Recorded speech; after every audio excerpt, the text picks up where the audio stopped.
Union budget 2025-26 కేంద్ర ప్రభుత్వం ప్రవేశపెట్టిన యూనియన్ బడ్జెట్ గురించి ఈ వీడియోలో మనం మాట్లాడుకుంటున్నాం. నిర్మలా సీతారామన్ ఫిబ్రవరి 1, 2025 నాడు యూనియన్ బడ్జెట్ని లోక్సభలో ప్రవేశపెట్టడం అనేది జరిగింది. ఈ వీడియో వినే ముందు బడ్జెట్ ఓరియంటేషన్ అని నా అంతకుముందు వీడియో ఉంటుంది. దయచేసి వినేవాళ్ళు ఆ వీడియో వింటే దీని యొక్క ఇంపార్టెన్స్ అనేది తెలుస్తుంది. బడ్జెట్లో మనం కనుక గమనిస్తే ఈ రిపోర్ట్ ఒక 56 పేజీల వరకు ఉంటుంది. దీంట్లో పార్ట్ ఏ, పార్ట్ బి అని ఉంటుంది. పార్ట్ ఏ, పార్ట్ బిలో ఉన్న అంశాలు ఎక్కువగా అడగడు. అవి కాకుండా రిమైనింగ్ అయితే ఒక 25-26 పేజీల వరకు బడ్జెట్ స్పీచ్ అనేది ఉంటుంది. నా విన్నపం ఏంటంటే ఈ బడ్జెట్ స్పీచ్ని మీరు స్పీచ్ లెక్క చూడకుండా ఒక విశ్లేషణపూర్వకంగా చూడాల్సి ఉంటుంది. నేను దీంట్లో ఓన్లీ విశ్లేషణ చేస్తున్నా. బడ్జెట్ స్పీచ్ రీడ్ చేయట్లేదు. నేను రీడ్ చేయడానికి నార్మల్ ఒక రీడర్ ఉంటే సరిపోతుంది. దయచేసి నా వీడియో చూసేవాళ్ళు ఈ రీడింగ్ని మీరు ఎక్స్పెక్ట్ చేయవద్దు. అనాలసిస్ని, సబ్జెక్ట్ని మాత్రమే చేయాలి. ఒక పిహెచ్డి స్కాలర్ అయి ఉండి ఏదో నేను రీడ్ చేయాల్సిన అవసరం దీనికి నేను రీడ్ చేసి వార్తలు చదవాల్సిన అవసరం లేదు. వార్తలు చదవడానికి బోలెడు మంది ఉన్నారు మార్కెట్లో. వాళ్ళందరూ ఏందనేది చదువుతారు. కాబట్టి ఇక్కడ ఈ స్పీచ్ మొత్తం ఇంగ్లీష్లో ఉంటుంది. దీన్ని తెలుగులో కూడా ట్రాన్స్లేషన్ చేసిర్రు. ఈ స్పీచ్లో మనం కనుక గమనిస్తే ఏముంటుంది అంటే పాయింట్ వైజ్ ఉంటుంది. 1, 2, 3 అని పాయింట్లని చెప్పుకుంటూ పోతారు. ఫస్ట్ పాయింట్ కనుక మీరు గమనిస్తే ఈ బడ్జెట్ యొక్క ఎఫర్ట్ మీద ఒక 5 అంశాలని చెప్పడం జరుగుతుంది. నేను చెప్పే ఇవి బోత్ బైలింగ్వల్లో ఉంటుంది. ఇంగ్లీష్ మీడియం వాళ్ళకు కూడా యూజ్ అవుతుంది, ఈవెన్ తెలుగు మీడియం వాళ్ళకు కూడా యూజ్ అవుతుంది. ఫస్ట్ స్టేట్మెంట్ ఏమని చెప్తుంటానంటే, ఫస్ట్ ఈ continuous budget effort accelerate growth అని చెప్తుంది.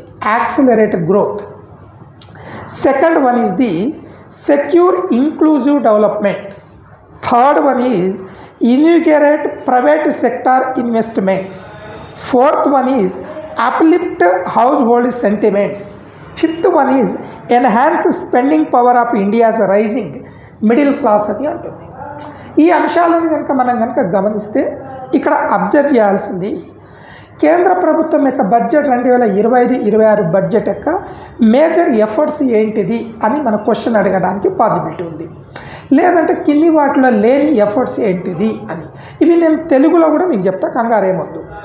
ఫస్ట్ స్టేట్మెంట్ ఏం చెప్తుంది అంటే యాక్సిలరేట్ గ్రోత్ అంటే తెలుగులో వృద్ధిని వేగవంతం చేయడం. ఇక్కడ కీ పాయింట్ ఏంటిది?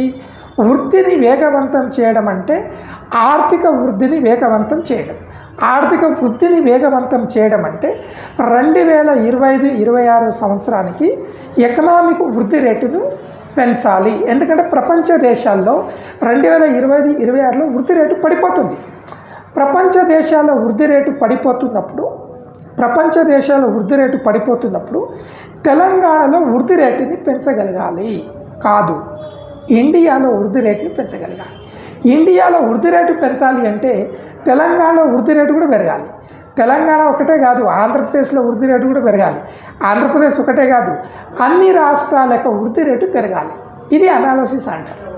అంటే ప్రతి ఒక్క రాష్ట్రం ఫిబ్రవరి 1 యూనియన్ బడ్జెట్ ప్రవేశపెడితే మిగతా రాష్ట్రాలు కూడా బడ్జెట్ని పెంచుకుంటూ పోవాలి. పెంచుకుంటూ పోవడమే కాదు, ఆ వృద్ధిని మనం సాధించగలగాలి అని అర్థం. సెకండ్ పాయింట్ ఏమని చెప్తున్నది? Secure inclusive development. సమ్మిళిత అభివృద్ధిని పరిగణలోకి తీసుకోవాలి. ఇంక్లూజివ్, సమ్మిళిత డెవలప్మెంట్, అభివృద్ధి అంటే ఏంది? సమ్మిళిత అభివృద్ధి అనే పదానికి అర్థం ఏంటంటే బీసీలు కానీ, ఎస్సీలు కానీ, ఎస్టీలు కానీ, ఉమెన్ కానీ, మైనారిటీ కానీ, వీళ్ళందరినీ, పిహెచ్సి కానీ, ట్రాన్స్జెండర్ కానీ, వీళ్ళందరి యొక్క డెవలప్మెంట్ కావాలి అని అర్థం. దాన్ని ఇంక్లూజివ్ అంటారు. ఈ ఇంక్లూజివ్, ఇంక్లూజన్ అనే పదాలు ఎక్కడ కనిపిస్తుంది అంటే మీకు సొసైటీలో కనిపిస్తుంది. ఆ సొసైటీ యాంగిల్ని మనం ఇక్కడ అబ్జర్వ్ చేయగలిగాం. అందుకనే ఇంక్లూజివ్ డెవలప్మెంట్. మూడో పాయింట్ ఏమంటుంది? ఏమని అంటుంది మన Nirmala Sitharaman? Invigorate private sector investment. Private రంగంలో పెట్టుబడులను ప్రోత్సహించాలి అంటుంది. ప్రైవేటు రంగంలో పెట్టుబడులను ప్రైవేట్ రంగంలో పెట్టుబడులు అంటే రైల్వేలో నువ్వు పెట్టుబడులను ప్రోత్సహించాలి, న్యూక్లియర్ ఎనర్జీలో నువ్వు పెట్టుబడులను ప్రోత్సహించాలి, లేదంటే టూరిజంలో నువ్వు పెట్టుబడులను ప్రోత్సహించాలి. వివిధ రంగాల్లో కూడా పెట్టుబడులను నువ్వు ప్రోత్సహించాలని చెప్తుంది. డి ఏమని చెప్తుంది? నాలుగోది ఏమి? అప్లిఫ్ట్ హౌస్ హోల్డ్ సెంటిమెంట్, ప్రజల ఆకాంక్షలను నెరవేర్చాలి. ప్రజల ఆకాంక్షలు ఏంటిది? మాకు వడ్డీ రేట్లు తగ్గాలి, మాకు ఇన్ఫ్లేషన్ ద్రవ్యోల్బణం తక్కువ ఉండాలి. అలా ఈ బడ్జెట్ దేనిని రిప్రజెంట్ చేస్తుంది అంటే ప్రజల ఆకాంక్షలను కూడా నెరవేర్చాలని బడ్జెట్ చెప్తుంది. ఐదో పాయింట్ లేదా ఈ అంశం ఏం చెప్తుందంటే enhance spending power of India's rising middle class, భారతదేశంలో గణనీయమైన మధ్యతరగతి యొక్క ప్రజల కొనుగోలును పెంపొందించాలి. అంటే మధ్యతరగతి క్లాస్ వాళ్ళకి ఈ బడ్జెట్లో మనం ఎక్కువ ప్రయారిటీని ఇస్తున్నామంటుంది. అందుకనే income tax, direct income tax స్లాబ్ని 12 లక్షల వరకు ఎలాంటి ఇన్కమ్ ట్యాక్స్ కట్టడానికి వీల్లేదు అని బడ్జెట్ ఎండింగ్లో చెప్తుంది. అంటే ఇది మిడిల్ క్లాస్ పీపుల్కి కంఫర్టబుల్గా ఉంటుంది అనే అంశాన్ని చెప్తుంది.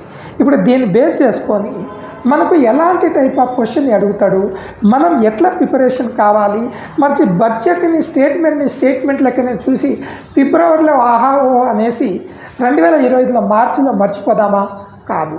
ఈ బడ్జెట్ యొక్క అప్లికేషన్ 2025 ఫిబ్రవరి నుంచి మొదలు పెట్టుకుంటే ఫిబ్రవరి 1 నుంచి 2026 మార్చి ఎండింగే కాదు, మెయిన్గా 99% మార్చి ఎండింగ్ 2026 ఒకటే కాదు, తర్వాత కూడా ఉంటుంది. ఎందుకంటే దీంట్లో ఫుల్ఫిల్ కాని అంశాలు కంటిన్యూషన్ అవుతుంది. అందుకని ఈ బడ్జెట్ అర్థం కావాలంటే 2024లో ప్రవేశపెట్టిన ఓటర్ అనే అకౌంట్ బడ్జెట్ అని, 2024లో ప్రవేశపెట్టిన జూలైలో ప్రవేశపెట్టిన బడ్జెట్ కానీ ఆ రెండు జరిగితే ఈ బడ్జెట్ కూడా అర్థమవుతుంది. అందుకనే మన పృథ్వీ స్టడీ సర్కిల్ యొక్క official channel PSC official channel అని యూట్యూబ్ ఛానల్లో ఉంటుంది. దాంట్లో దయచేసి మీరు చూడండి, దాంట్లో ఉన్నాయి. నాకు ఒక విన్నపం ఏంటంటే ఈ వీడియో చూస్తున్న నా ఓల్డ్ స్టూడెంట్, ఆల్రెడీ ప్రభుత్వ ఉద్యోగాలు పొందిన వాళ్ళు, ప్రైవేట్ ఉద్యోగాలు చేస్తున్న వాళ్ళు కూడా దయచేసి ఈ వీడియో అయితే మీ మిత్రులకి షేర్ చేయండి. ఎందుకంటే ఇవి మీరు కోచింగ్ డైరెక్ట్ తీసుకున్నా కూడా ఇట్లనే ఉంటుంది క్లాసు, ఇక్కడ కూడా ఇట్లనే ఉంటుంది. నా విన్నపం అది, మీరు ఎలాగో ఉద్యోగాలు కొట్టారు కాబట్టి మీ తోటి మిత్రులకి, మీ నైబర్, నియర్ అండ్ డియర్ ఉన్న వాళ్ళకి ఈ వీడియో షేర్ చేయండి. వాళ్ళకు కూడా ఇది యూజ్ అవుతుంది కాబట్టి. రైట్, బడ్జెట్ థీమ్ అని ఇక్కడ మనం మాట్లాడబోతున్నాం. ఈ బడ్జెట్ యొక్క థీమ్ ఏంటిది?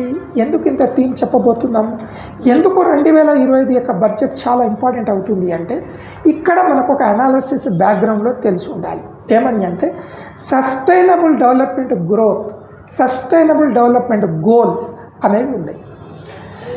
ఈ సుస్థిర అభివృద్ధి లక్ష్యాలు అనేవి 2015 నుంచి 2030 వరకు మనం సాధించగలగాలి. ఆల్రెడీ 2025కు మనం వచ్చినామంటే ఈ సస్టైనబుల్ డెవలప్మెంట్ గోల్స్ ఎస్డిజి అనేది ఇంకొక 5 ఇయర్స్ మాత్రమే ఉన్నది.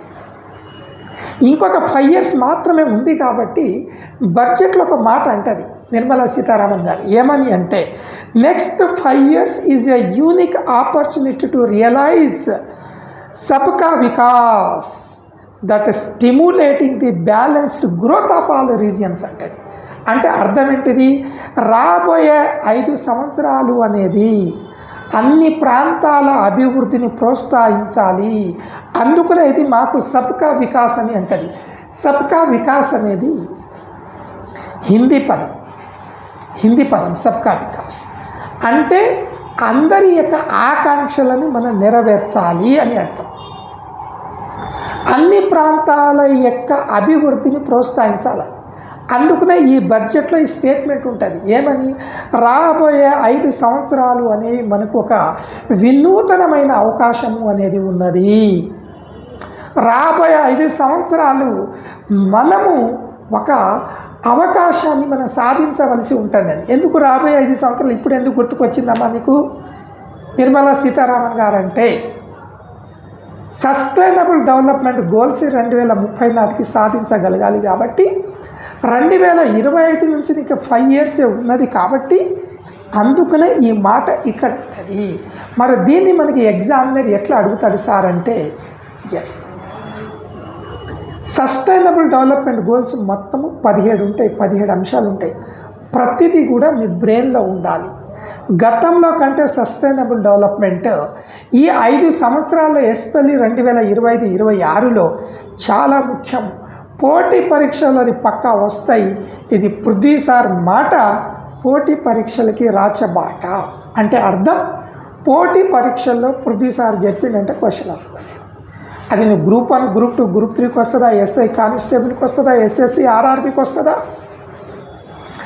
డిపార్ట్మెంటల్ ఎగ్జామ్కి వస్తుందా, సిడిపిఓకి వస్తుందా, ఎన్డీఏ ఎగ్జామ్కి వస్తుందా, సిడిఎస్ ఎగ్జామ్ వస్తుందా, సివిల్ సర్వీస్ ఎగ్జామ్కి వస్తుందా, లేకపోతే నీకు హైకోర్టు ఎగ్జామ్కి వస్తుందా అంటే ఎక్కడ చూసినా నీ పేపర్లో కనిపించే క్వశ్చన్స్ అవి పృథ్వీ సార్ యొక్క అనాలిసిస్ వస్తుంది అంటే పడిపోతుంది అన్నట్టు క్వశ్చన్. ఎందుకు అంటే దాని వెనకాల ఇంత బ్యాక్గ్రౌండ్ ఉంటుంది.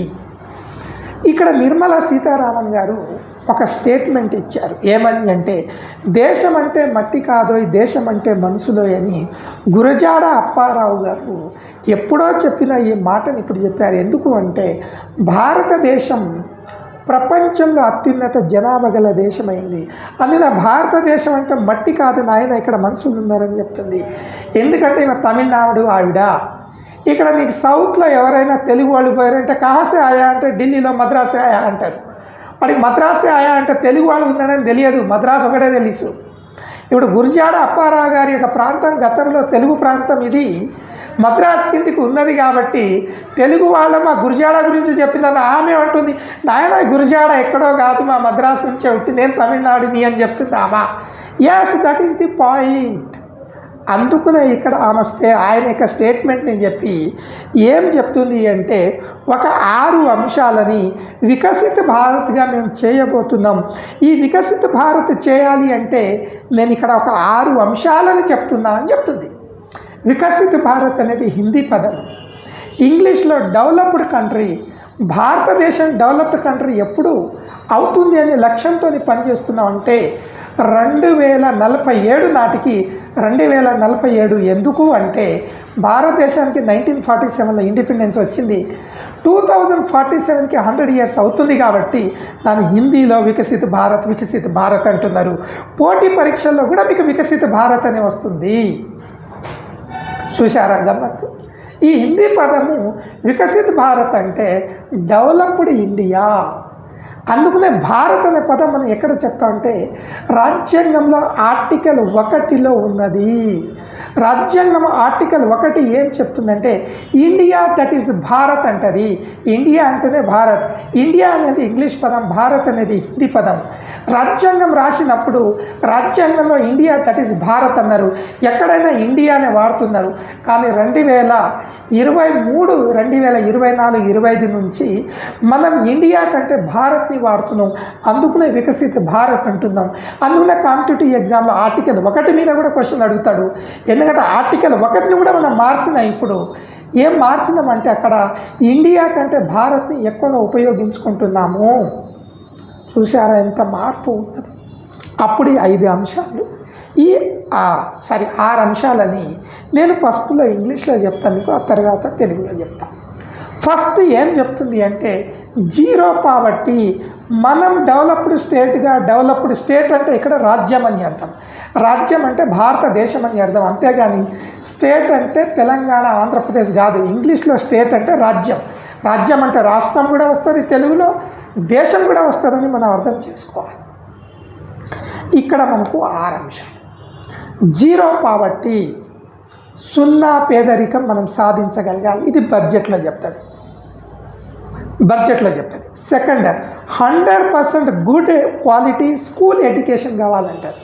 100% గుడ్ క్వాలిటీ స్కూల్ ఎడ్యుకేషన్ కావాలంటది. 100% నాణ్యమైన పాఠశాల విద్య కావాలంటది. ఇది రెండవది.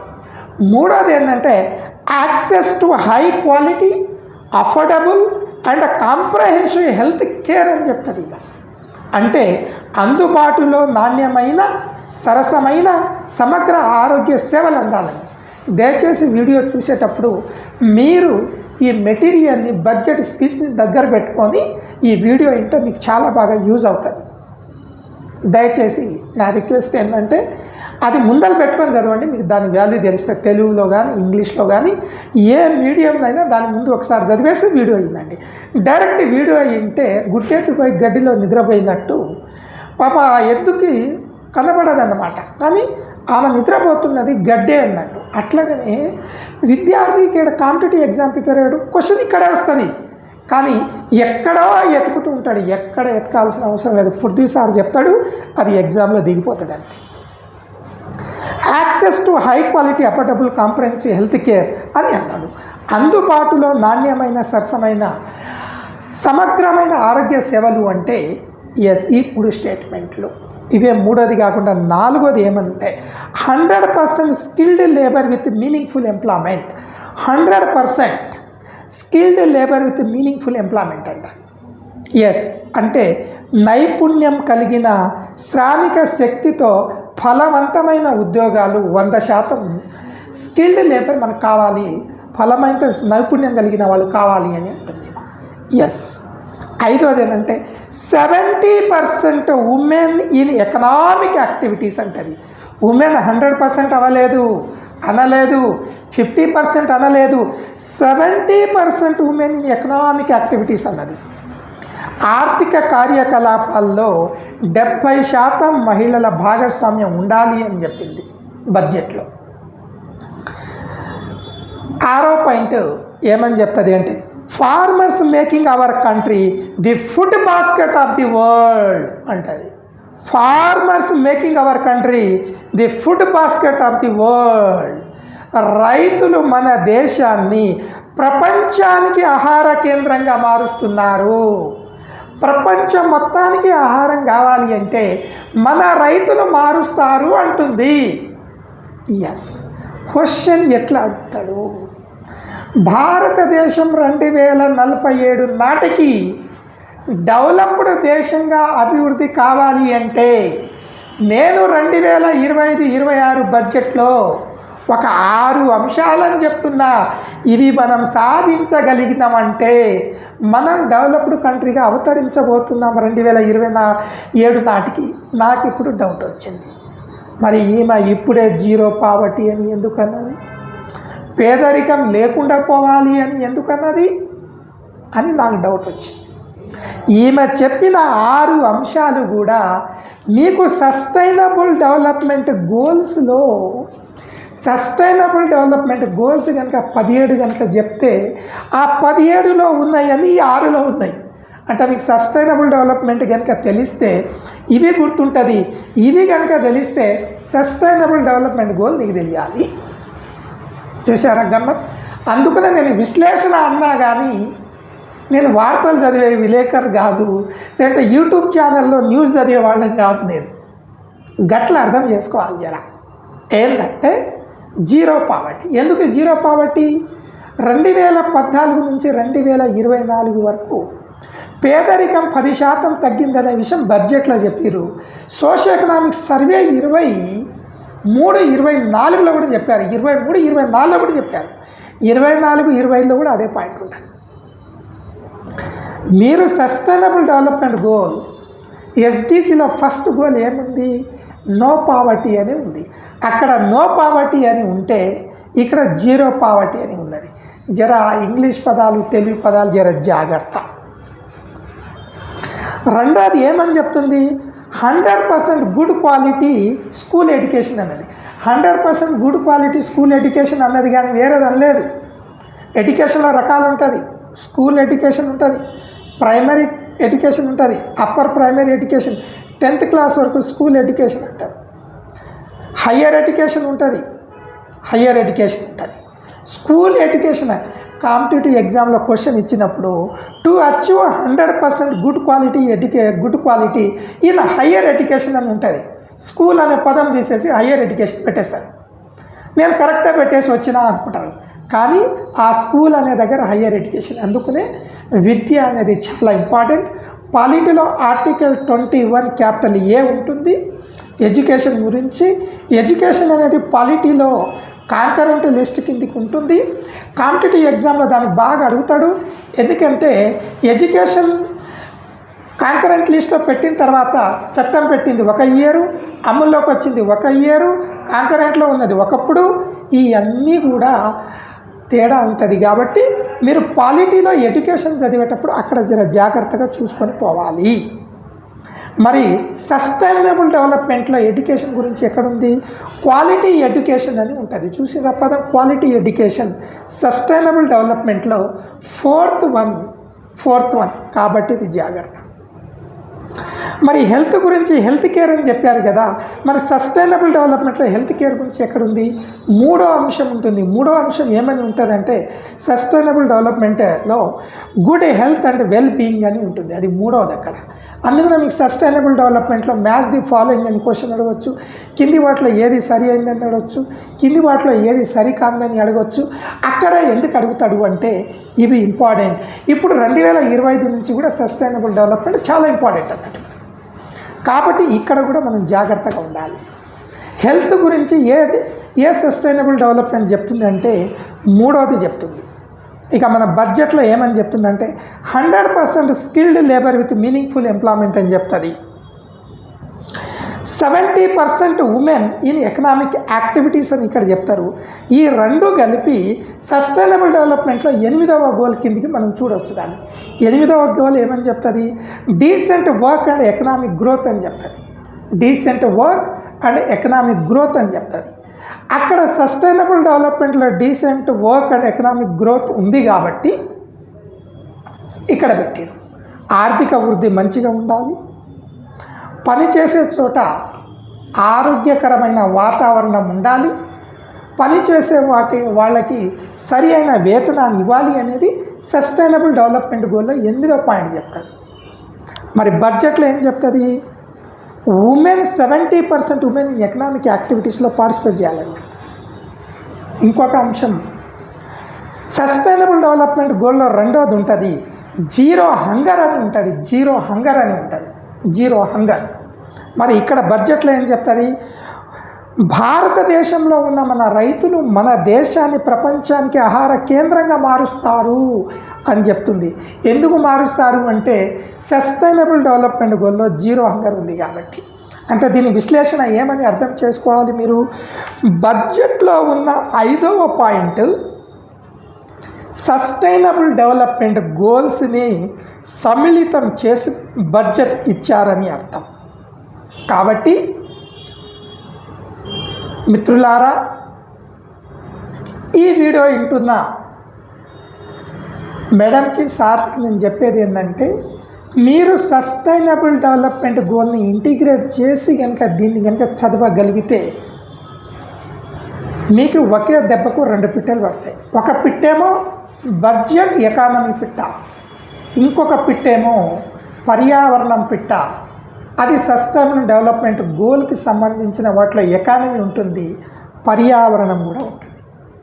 ఎందుకైనా మంచిదని నేను ఈ వీడియోలోనే మీకు సస్టైనబుల్ డెవలప్మెంట్లో ఉన్న 17 మేజర్ గోల్స్ని ఇక్కడే చెప్పేస్తున్నాను. ఎందుకంటే ఫర్దర్గా ఈ బడ్జెట్ కానీ సర్వే కానీ మీకు అర్థం కావాలి అంటే మీ బ్రెయిన్లో సస్టైనబుల్ డెవలప్మెంట్ ఉండాలి, మీ బ్రెయిన్లో పాలిటీ సబ్జెక్ట్ ఉండాలి, మీ బ్రెయిన్లో సొసైటీ సబ్జెక్ట్ ఉండాలి, మీ బ్రెయిన్లో ఎకానమీ సబ్జెక్ట్ ఉండాలి. ఈ అన్నీ మిళితమై ఉంటుంది. ఒక సబ్జెక్ట్ ఒక్కొక్క ముక్క పట్టుకోకండి. ఒక్కొక్క ముక్క పట్టుకుంటే మీకు అనుభవం వస్తుంది కానీ ప్రభుత్వ ఉద్యోగం రాదు. మీకు అనుభవం వస్తుంది కానీ సబ్జెక్ట్ రాదు. మీకు ఉద్యోగం వస్తుంది కానీ మీ పిల్లలు ఉద్యోగాలు చేయలేరు. మీకు గవర్నమెంట్ ఉద్యోగం ఉంటుంది కానీ మీ పిల్లలకి మీరు విద్య చెప్పుకోలేరు. అలా ఉండాలి మన విద్య. అర్థం కానీ ఏదో నాకు ఉద్యోగం వచ్చిందంటే వేరు. ఈ 17 సస్టైనబుల్ డెవలప్మెంట్ బడ్జెట్కి లింక్ ఉంటుంది. First sustainable development no poverty. Second sustainable development zero hunger, అంటే పేదరికం ఒకటి 0 చేయాలంటది. రెండోది జీరో హంగర్, ఎవరు కూడా ఆకలితో బాధపడొద్దు అంటారు. మూడో sustainable development good health and well being, మంచి ఆరోగ్యం ఉండాలని చెప్తుంది. నాలుగో సస్టైనబుల్ డెవలప్మెంట్ క్వాలిటీ ఎడ్యుకేషన్, నాణ్యమైన విద్య ఉండాలంటది. ఐదో సస్టైనబుల్ డెవలప్మెంట్ జెండర్ ఈక్వాలిటీ ఉండాలి అని చెప్తుంది. ఈక్వాలిటీ సమానత్వం, లింగ భేదం అనేది ఉండకూడదు, సమానంగా ఉండాలి, స్త్రీ పురుషులు ఒక్కరే అన్నట్టు ఉండాలని. ఆరవ sustainable development clean water and sanitation అని, స్వచ్ఛమైన నీరు అని పరిశుభ్రత ఉండాలని చెప్తుంది. ఏడవ sustainable development affordable and clean energy అని చెప్తుంది. మనకి స్వచ్ఛమైన ఎనర్జీ కావాలి, కన్వెన్షనల్ సాంప్రదాయమైన ఎనర్జీ వద్దు, నాన్ కన్వెన్షనల్ ఎనర్జీ కావాలని చెప్తుంది. ఎనిమిదవ sustainable development decent work and economic growth కావాలి, పనిచేసే చోట మంచి వాతావరణం కావాలి, ఆర్థిక వృద్ధి చెందాలని చెప్తుంది. తొమ్మిదవ sustainable development industry innovation infrastructure అని చెప్తుంది. తొమ్మిదవది పరిశ్రమ, ఇన్నోవేషను అండ్ మౌలిక సదుపాయాలని చెప్తుంది. 10వ సస్టైనబుల్ డెవలప్మెంట్ రెడ్యూస్ ఇన్ఈక్వాలిటీస్, అసమానతను తగ్గించాలని చెప్తుంది. 11వ sustainable development sustainable cities and communities అని చెప్తుంది.